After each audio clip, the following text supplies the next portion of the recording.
been in a situation where someone made fun of you or embarrassed you in front of others? Or have you been physically hurt by them? We call them bullies. A bully is anyone that uses their strength or words to hurt or make someone feel bad. They also try to force others to do what they don't want to do. Other words for bullying are to persecute or oppress. When I think of someone being persecuted or bullied, I think of John the Baptist in the Bible. Because he stood up for what was right, he was sent to prison and even killed by King Herod. So, King Herod was definitely a bully. Another bully that I can think of is Haman from the book of Esther. He wanted to show his authority to everyone, and he commanded those around him to bow down to him. He hated the Jews. His hatred led to bullying the Jewish people all across the land. With all these bullies in mind, we need to take a look at our own life. Do we try and bully people around us? Do we join in with others and laugh at someone, making them feel bad? It could be kids at school, friends next door, or even our brothers and sisters. How do bullies get to be so mean? Do you think they just wake up one morning and decide to be mean? I think they actually learn to bully way before that.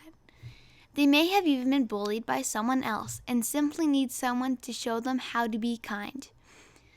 We don't want to be doing wrong things to others like what King Herod or Haman may have started out doing. We need to be kind to one another and not hurt one another just because we can get away with it. You should not want to feel more important than others and make them feel unimportant. That's not kindness, and Yeshua tells us in John 15:12. This is my commandment, that you love one another as I have loved you. How did Yeshua love? He loved by laying down his life. The last bully that I mentioned was Haman.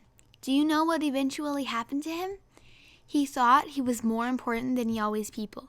So he talked the king into giving him permission to kill the Jews. That's right, he wanted to kill them. The people were afraid. So they and Queen Esther prayed and fasted for Yahweh to save them.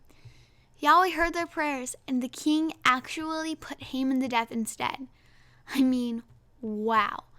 So the bad guy lost. It never turns out good in the end for bullies. Yahweh sees and knows how you treat others as well. He loves you and wants you to show his love to those around you every day. Yet, what if you are the one being bullied? How can we still show Yahweh's love, but still keep from being hurt? That is a hard answer because everyone is in a different situation. One thing I know is that 1 Corinthians 3:16 says, "Do you not know that you are God's temple and that God's Spirit dwells in you? If anyone destroys God's temple, God will destroy him, for God's temple is holy, and you are that temple." We have the right to protect our bodies from others who are wanting to hurt us.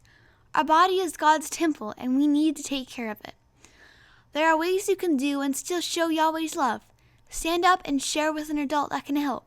And don't forget that forgiveness is the way to show Yahweh's love. If the person that is bullying you is a believer in Yahweh, then Matthew 18 says, "Go and tell him his fault between you and him alone.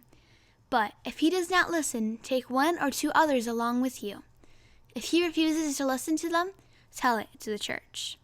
So, we should basically go to them and tell them they should stop. If they don't accept it, then that's when you take a parent to them.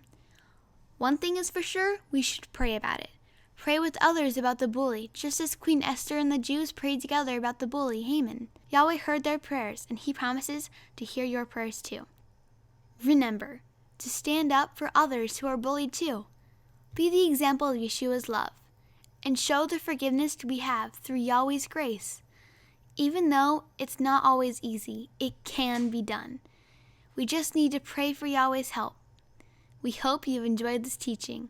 Until next time, Shalom.